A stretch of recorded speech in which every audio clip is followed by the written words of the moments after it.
How many people have heard of the columnist? He writes political cartoons, Andy Singer. Has anybody ever looked at his little cartoons, like three people that read? You guys ever heard of a newspaper? Yeah, okay. Well, he does these political cartoons. There's so many really good ones. There's so many hard ones to read, but here's some of his fun ones. Everything from birth to death on wheels. The next one. I think it's the next one, yeah. I feel lonely and isolated from other people. I wonder why. Next one. Upper middle class problems. The travel mug leaked on my down jacket while driving a car. And I think our last one. Chained to our possessions. I remember the first time my dad had actually come back from a trip with an orphanage in Haiti. This was the first time he had went. He gone a couple times, and then several of us from our family ended up going multiple times. And he got home from the trip and had a great experience. And as he pulled up to our house and he pulled up to the driveway, he had this overwhelming feeling that he was owned. His house, his possessions, that the front lawn that we grew up playing on so joyfully, to the pool in the backyard. I mean, you can just keep going down the list. My dad had this realization that his possessions, though he thought he owned them, he realized that they were owning him. And it took an experience of experiencing what it looks like to have a life without really owning much at all. And I wonder for us this morning, how do you relate to your possessions? Or how do your possessions relate to you? And as we think about that question, one of the things we're really thinking about is, how's our relationship to our money? Because if you think about your possessions, really they communicate the ways in which you use your money, the ways in which I use my money. And our relationship to our money, the possessions, is how do we spend it? How do we earn it? How much do we have? How much do we spend? How much do we save? How much do we give? A reality for us who identify as a Christian or are following the ways of Jesus or who are doing this thing called church is the reality that our relationship to our money also communicates our relationship to our God. And so in regard to your money, how are you relating to God in this season of your life?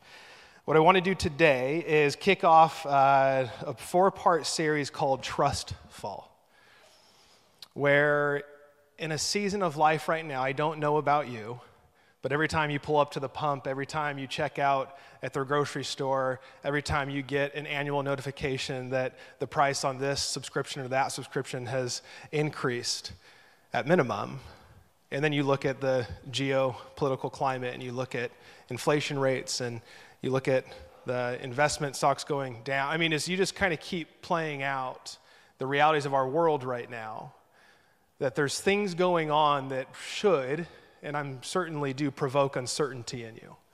Uncertainty in your life, uncertainty in the life of others, and uncertainty in the things that you normally trust or put your trust into. And oftentimes, I don't know about you, but in times of uncertainty or chaos around me, it changes the way that I behave. It changes the way I operate. And what God offers, what the scriptures offer us, what the life of Jesus offers us, is it actually says that no matter how much uncertainty there is, no matter how bad things actually seem or how bad they actually are, I have ways for you to practice, to try on, to live, so that you can still experience goodness and beauty and love. And no matter how bad things get, I have ways for you to continue growing to become good and beautiful and loving and grace-filled and kind. But what's weird about trust is you don't trust the chair you're sitting in until you actually sit in it, right? We can say we trust things, we can say that we have faith in things, but really it's only demonstrated when we actually have an action to it. And these ways of Jesus are actions for us to put our trust, to put our faith in a God who is beyond our current circumstances. And it actually asks us to do things, to do something. And what I get to do is talk to you about money today. I'm so happy. If you ever listen to any pastor talk about money, there's always a disclaimer of, hey, if you're new here today, and well, if you brought a friend, this is the Sunday, of course, churches, all they do is talk about money. It's said every time. So I'm saying it now because just in case you are here, no, churches don't always talk about money, but here's the reality is your entire world around you talks about money constantly. Like if you go throughout the day, throughout the moments, throughout the minutes, every single thing oftentimes is shaping you to think about the way you spend your money or you don't spend it, the way you earn it or you don't earn it, how much you have or how much you don't have. When you scroll social media, the reality that you're being told of what you do and do not have is happening every single second, which then means there's something that you need more of or less of. And oftentimes that requires financial commitment. Over and over again, our lives are telling us about money. People pay massive amounts of money to tell you more about your money and what to do with it on a daily basis. So why don't we talk about this more? Why can't money just be an open conversation around the ways that God has for us to find peace and wholeness and beauty and goodness in and through the ways that we relate to our money? And so this morning, I want to talk to you about money. Now, I come to you as an imperfect human being that relates to my money in certain ways also. So I'm in this with you. But I really do want us to consider wholeheartedly this morning that we all should feel a little bit challenged, if not extremely challenged. I know this week I have felt incredibly challenged of sitting with more and more passages in the way that Jesus talks about money. Now, I'm actually going to do us a little favor this morning and not go to the Old Testament. That's where things would be extra hard, and so I'll save us a little bit of that. But I want us this morning to consider the ways in which we're relating to our money. Now, in order to do that, I want to go through the ways of our possessions. And Jesus has a few things, if many more, but I'm just going to give us a few that he actually says about our possessions. Take care and be on your guard against all covetousness, for one's life does not consist in the abundance of his or her possessions. Next one. That is why I tell you not to worry about everyday life, whether you have enough food to eat or enough clothes to wear, for life is more than food and your body more than clothing. Seek the kingdom of God above all else, and he will give you everything you need. Next one. Provide yourselves with money bags that do not grow old, with a treasure in the heavens that does not fail, where no thief approaches and no moth destroys, for where your treasure is, there your heart will lie also. And again, I could keep going around the way that Jesus actually talks to us 2,000 years ago and even today about our possessions, the things that we own, the things that we buy, the things that we use. And just one on our money today. Next slide. No one can serve two masters. Either he will hate the one and love the other, or he will be devoted to the one and despise the other. You cannot serve God and money. So again, I just interject for a moment. How are you relating to your money this morning? And with your money, through your money, how are you relating to God in this season of your life? Now, ultimately, I think of a few things here. I'm just going to pull up a couple slides, and I want to think about an order that I know I'm most naturally to live. When I think about my life and the way I relate to my money, next slide, we call this first living. That when I receive a check each month, when I receive money each month, I live. I think about my bills, and I think about the fun I want to have, and I think about the food I want to eat. Naturally, like, here's all the things that I need to live the way in which I need to live. And then I need to think a little bit about my future. At some point, those checks will stop coming, and I will be retired, and I will need to rely on something that was put away over time. And so therefore, I should probably be thinking about saving right now, whether it be a personal retirement plan, taking advantage of your company's 401k plan, whatever it is. I'm going to save. And you know what? It's been a couple good months. I think I can give a little bit. You know, we're pretty set up right now. We feel pretty good, stable, and I think honestly, God's been really good to us. So I think I'm going to give a little bit of what I earned last month, or this month, or this week, or next week. You guys relate to this one at all, or just me? Okay. So this could be considered me first living. And a part of that is that oftentimes what we're communicating is that we're living as if there is no more to this life than this life.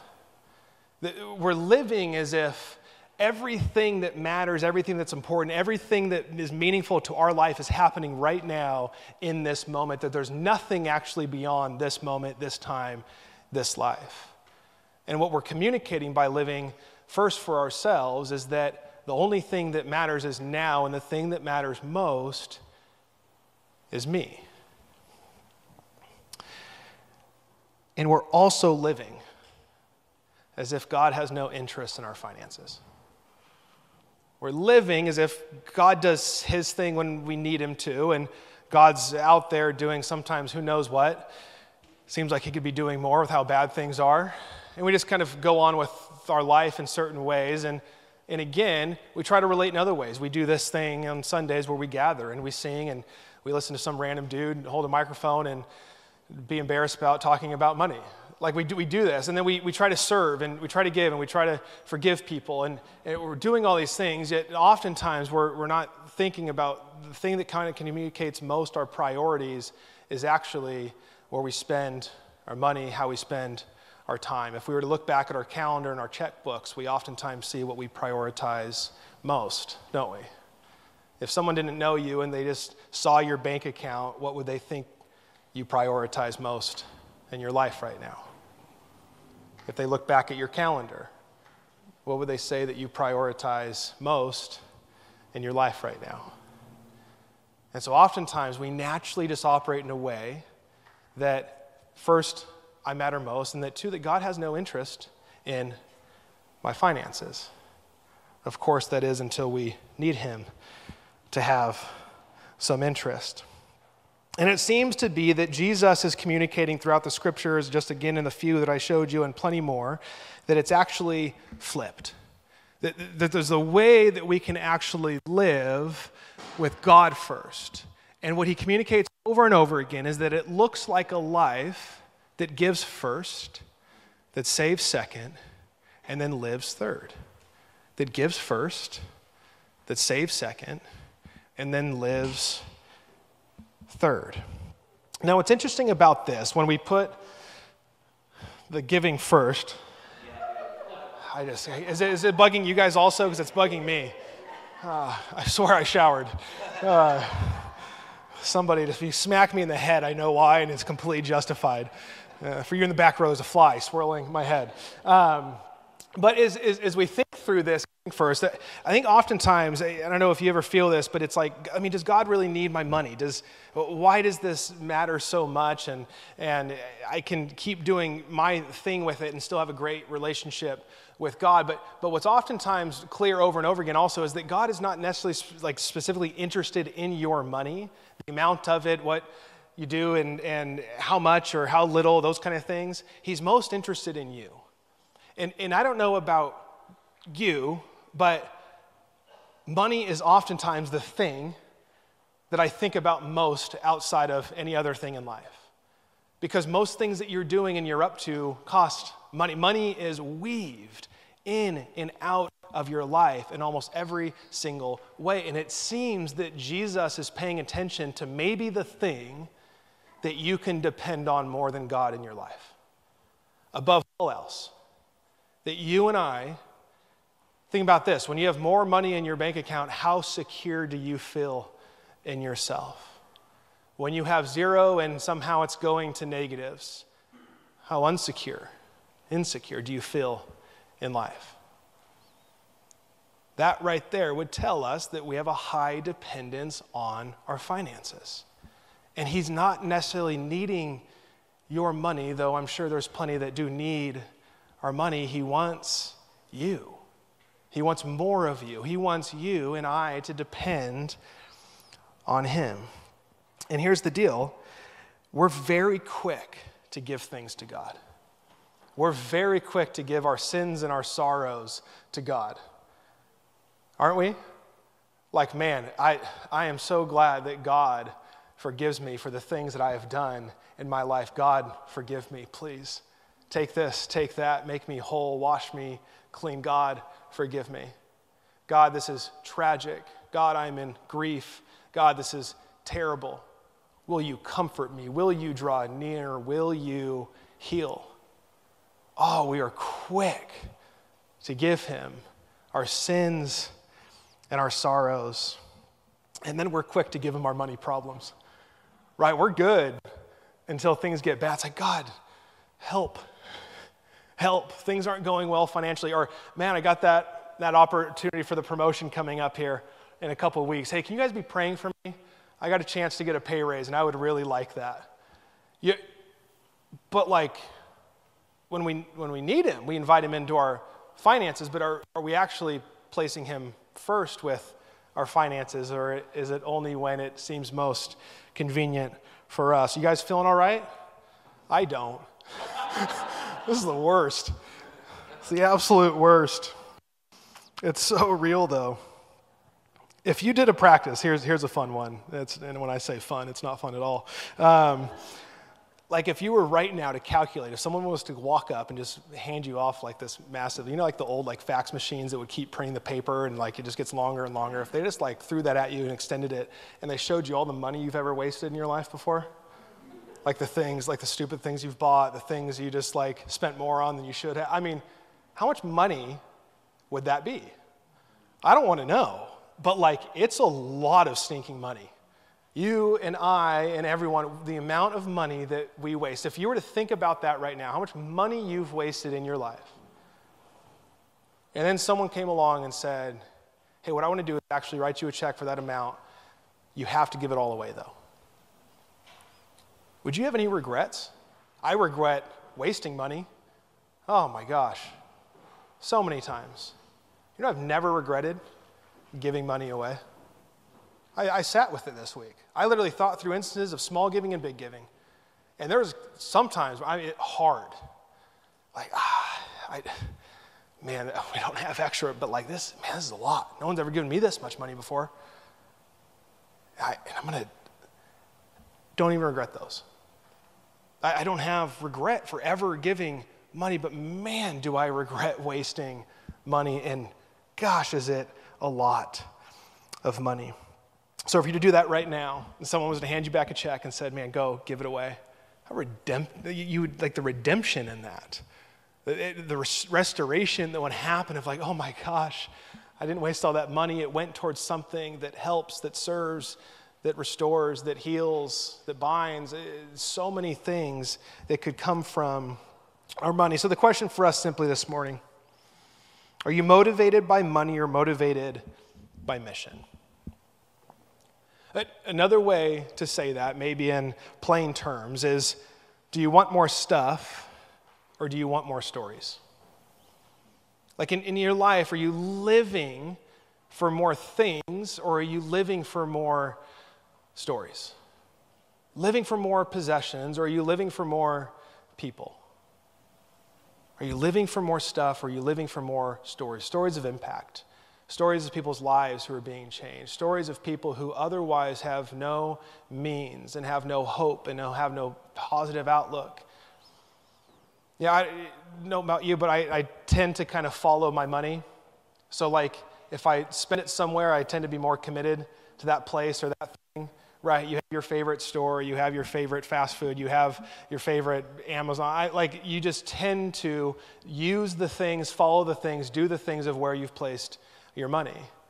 And I don't know about you either, but when I give it to something, when I give it to someone, when I give it away, I tend to actually follow that money more also. And then what happens is I actually start to be in places and closer to the stories of impact that's happening through finances. And then so I can go spend more in these places that lead to zero stories other than the ones where like, well, that didn't fulfill me, or that thing broke sooner than I thought it was going to. Should have got the more expensive one because it's supposed to last longer. You just do all these things in your head. But if you think about the times that you've given your money to something good, what's come of it? What stories have you experienced in other people's lives? What stories have you experienced in your own life? You know, the whole regret to the appreciation thing. I don't regret. I regret massively spending the money. I never regret giving it. That in and of itself starts to produce freedom. I regret things less. I find more joy knowing that I'm becoming more free from the bonds. Now, I'm not saying that money is still not stressful in my life. I thought about it this week. I made like $108,000 by the age of 25. And I make much less than that now. But like by the age of 25, very quickly, coming off of being like a broke college student, and yes, a broke professional athlete, $108,000 in business by the age of 25. And I spent most of that $108,000. Spent most of it. Can't even tell you all of it. We were able to buy a home and like really good things. I'm not saying that spending money is bad. Hear me say that. But so many years of just living for myself with that, I walk away with very little stories of impact. But man, I had some pretty cool stuff. Had some fun stuff. Had the things that I was deprived of for all those cheap college years, trying to make up for lost time. But I could tell you right now, making much less than that 10 years later, 11 years later, I feel so much more free from money. We give more than we did when we had more. Like, I cannot compare or fully contrast the difference in when I can look back and say, man, but look at how much is going out towards things that are good and hopeful and beautiful. So I have a contrast. I know what it feels like. And I can look back and appreciate the stories now. And what we find in this is giving becomes a keystone habit. You guys, one of the quickest way to start eating healthier, sleeping better at night, having more mental energy, do you know what the keystone habit is that connects all those? Working out, exercising. You could eat healthier, but that may not lead to working out. You could get better rest, but that may not lead to working out. When you actually commit to exercising, what starts to happen is other things in your life start to orient around to make sure that you can actually have the energy to exercise. That would be a keystone habit. So when you start to work out, you naturally actually start paying attention to your food without even thinking about it. When you start to exercise, you tend to go to sleep a little bit sooner and make sure that you're rested so that you have energy. Giving is a keystone habit, and then when we practice generosity, Barna is a big research group, and they do a ton of different really religious studies and surveys throughout the U.S. and the world, and oftentimes through like a socio-ecological like perspective, trying to understand society. And one of the things that they said, those who have healthier relationships, a healthy attachment to faith, overall well-being, and a healthier attachment to vocation are all people that regularly and intentionally give. That they are generous people with their money.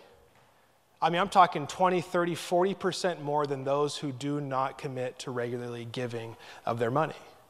And so what it seems like is that giving is a keystone habit in our relationship with others, which means that that's connected to our relationship with God. Because the first and foremost thing that you're doing is saying that I am not living for myself, God, I'm living for you. That this world is not just for me, it's yours. And what I want to do is the thing that I can depend on most is I want to push it out. I want to use it well, I want to steward it, I want to be on mission for something greater than myself. And that means I'm going to create space so that I can depend more on you. keystone habit, the things that benefit in your life just from giving. So lastly, a couple things. I'll invite us to something, and then a really cool thing that we're going to do over the next month that I think you'll love. Here we go. A couple things on just living generously. Jesus says this. He called his disciples to him. They were watching church leaders and other church people give their tithes, and then a poor widow in the same scene gives hers. And Jesus calls his disciples around to him as they're watching, and he says, hey, truly I tell you, this poor widow has put more into the treasury than all the others. They all gave out of their wealth, but she, out of her poverty, put in everything, all she had to live on. Now, I don't know about you, but one thing I think is like, man, this whole giving stuff, maybe a tithe or a 10% is pretty archaic. It's old. We don't necessarily need to do that anymore. And that's Old Testament stuff or the New Testament. If you've ever been around church, if you're not churched, bless you. Sometimes you're better off. But in this sense, as you're thinking through this, you can imagine Jesus being like, hey, guys, we don't do that anymore. This is the New Testament. Ma'am, you don't have enough to give. You can't do that. You need to live. Like, guys, do you not see this? Like, we don't have to follow these rules or these laws or these rituals anymore. No, what he does is he allows the people using their money beyond themselves to teach other people how to use their money. He's talking as if it's a regular thing that's already happening. He says another one. Next slide. Oh, no, there it is. Woe to you, teachers of the law and Pharisees, you hypocrites. You give 1/10 of your spices, mint, dill, and cumin, but you have neglected the more important matters of the law, justice, mercy, and faithfulness. Look, it doesn't matter what you do with your money. It matters really what you do for people and how you care for them and how you serve them and how you use your voice and all the other things. But then he says, you should have practiced the latter without neglecting the former. Jesus continues to say that giving to the temple, giving our money to where you're gathering to be a part of the life of God still matters. We still do this, but may we not only do that, may we not do it out of religion, may we not do it without neglecting the things that we say we are to care for. But he operates as if it's happening along the way. He did not come to abolish the law, he came to fulfill it. And so just a simple invitation, I think this could put it into some terms. There's a few things that I want to invite us to, and I want to say this first. This is something that we do in our life. So everything I'm going to talk to you about is really what I've been practicing for some time now. Before I was leading a church, I'll also say that one. So this isn't just about my interests and us being a financially whole and wealthy church. But this is something that I have found God in more and more and more in my life. And it does not come without pain. It does not come without challenge. It does not come out with times of, do we really need to give this month? Let's use it for, whatever it is. But first, we give as a priority. This goes back to actually putting God in the first place of our life, is that we're saying we want to prioritize life with God with our money. Secondly, we give as a percentage. Yes. The 10%, the tithe, honestly, I don't think that's something that we have to live up to or measure by. I think it's a good marker for us because I actually believe that we are to live above and beyond giving 10%. It's my honest opinion. You can disagree with me. You can be completely different. I think what Jesus did is he said, hey, you give your 10%, but what does it look like to actually continue to grow in radical generosity, which we'll get to in a second. But it can be a marker. It can help us give something to move towards. 10% is a tithe. We give progressively. This means that over time, how I give today, hopefully 5 years from now, I'm actually giving more generously. 20 years from now, I'm giving more generously. By the time I die, I am nearly giving everything away because we all know that we cannot take it with us. And this is what progressively could look like. Give once, give regularly, give generously, give radically. If you've never given before, just give once. Drop something.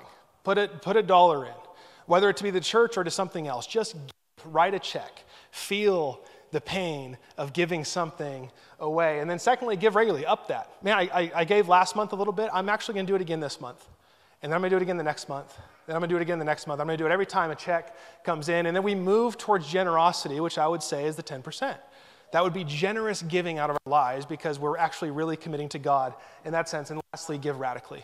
That we actually be people that move above and beyond, that as the years go on in our life, we give more and we give more and we give more. And so I invite all of us who have never given once to give. And I would love for you to start here in Midtown. That if we're saying we love this church, that we're finding life in this church, that we're finding meaning, may we also be ones who give towards the things that we appreciate and that our heart breaks for. And first and foremost, I want to thank all those that are generous with their money here at Midtown. We would not be in existence right now without it. And I sincerely, genuinely thank you. Some of you give once, some of you give rarely, some of you give radically, some of you give generously. It's across the board, and that's a beautiful thing. And without any of it, it would be very hard for us to exist in the ways that we exist. And so thank you. We're also here because of the generosity of other churches in our city. Because they have people in their church being generous to a point that they have extra to give to another church who's a young church starting out in the Tower District, where typically churches have come here to die, is the story over the last 20 years in our city. And so it's through generosity that we actually get to foster this thing. And so thank you, everyone who is generous. And that's not a shame-filled response to anyone who is not. It's an invitation to say, come and play. Like, let's do this. Let's be a part of this. Because every time we get to move beyond just any of the operational costs, which I think we put more money into people than anything else, the amount of work we've done with the Afghan refugee family, stepping into crisis situations in people's lives, working around and from Heaton Elementary to neighborhood industry. I mean, like, money goes out of this place on a monthly, quarterly basis in massive amounts to support other good works in and around. And that's because of our generosity and then our commitment as a church to give away 10% right off the cuff. The very first thing we start with is saying, God, this is yours. May this money move out towards other things. So I invite you to participate in this. Now, what we're going to do over the next month, this is a fun piece. Anyone around last year for one day's wage? Good amount? Good. So what we did last year, and we're going to do again this year, is one thing for us as a church is we've committed to partner with those that are doing good work both locally and globally. That we don't have to be the experts on dealing with housing crisis and actually dealing with any types of injustice or compassion towards those that have food insecurities, or working with the educational system to raise third grade reading levels. Like, we don't have to be the experts in that, but there's people already doing that we get to come alongside and get behind in what they're doing. And that's a way for us to not only give financially to support that work, but then it actually increases your ability to follow your money towards something, to give, to serve, to care for. And so one day's wage started out of the idea that we are a rich nation, like never before. Like, think about the times that you start the shower and then you go and brush your teeth and then you kind of let the water run. That is mind-blowing to so much of our world's population. I think that would, the whole head explosion emoji, that's that moment. I can't comprehend that you guys waste water. I don't even get to drink it. That hit me real hard this week as I let my shower run. Definitely this week multiple times. Most of the world cannot fathom how much money we have to live on. But the truth is, we don't feel rich. I don't feel rich. There's no way. Because this person has more, that thing has more, I want that. We never feel like we have enough. One of the things that actually I think happens in giving is that we actually get to stand with the poor, to say that, man, I have too much to live on. I don't need all this. May I actually be one who pushes it aside to say, I actually want to be a person who not only does action at some point, but I want to start to foster space in my heart for the poor, for those that have the fraction of what I have. And so one day's wage is a way of saying, how much do I make in a day compared to those that live on less than $2 a day? And that we actually do math, which we have fancy little calculators for, to say, here's how I make in a day, I'm giving it. And then what we're going to do is that gets put in a pot, and we're going to give all of it away. None of it goes to Midtown. None of it comes back to us. It's not for our benefit. I think it is for our benefit in the sense of spiritual growth for each you and I. but it's actually completely for the benefit of other people. We pass it through. Last year we partnered with Neighborhood Industries. We did over $16,000 as a collective.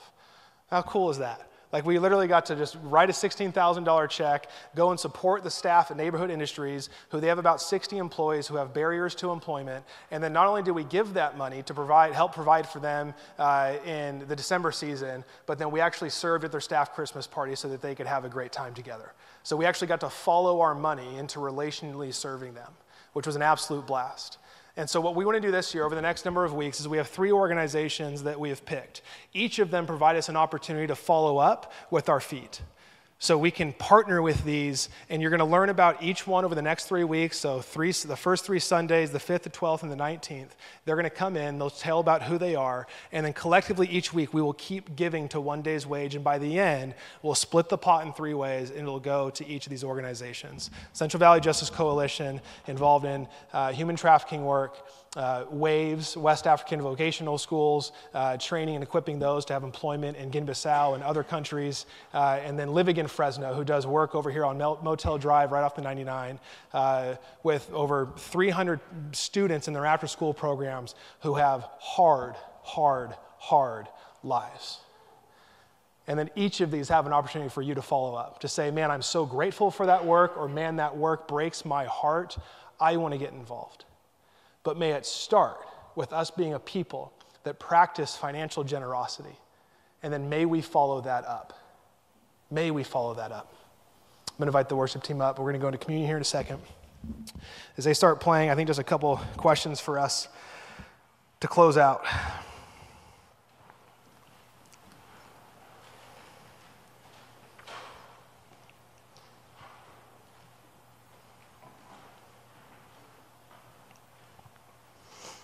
Even as I talk about one day's wage right now, and maybe this is testament to committing to regularly giving, I could imagine, I'm not assuming for everybody, but I can imagine for those who just got excited in the room for one day's wage, like, oh man, I'm ready for that, let's do it, are people who are already giving and people who are saving.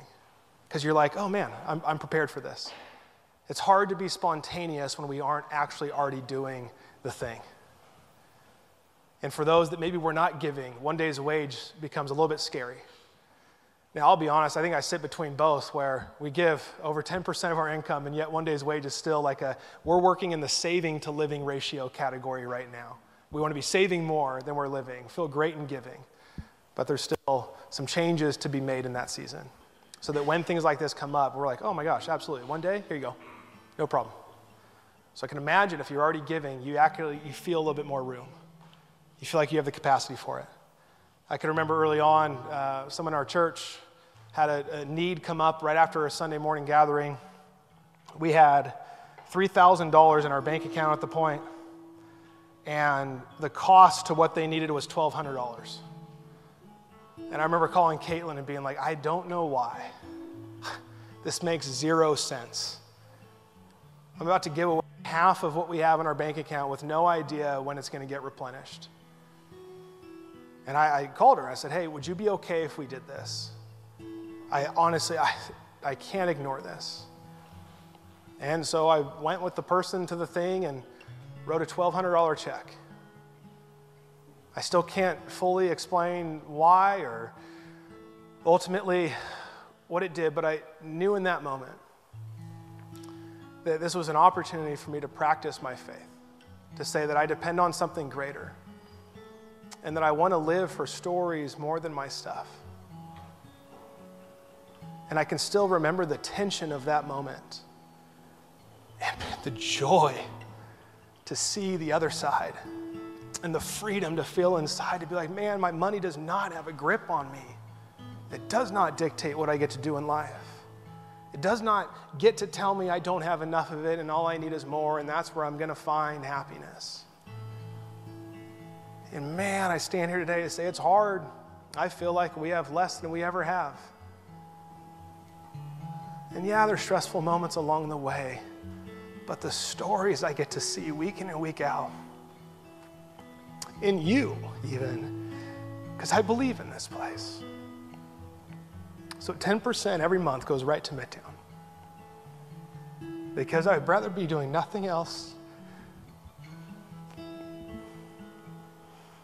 Didn't plan for that part. Why don't we stand together?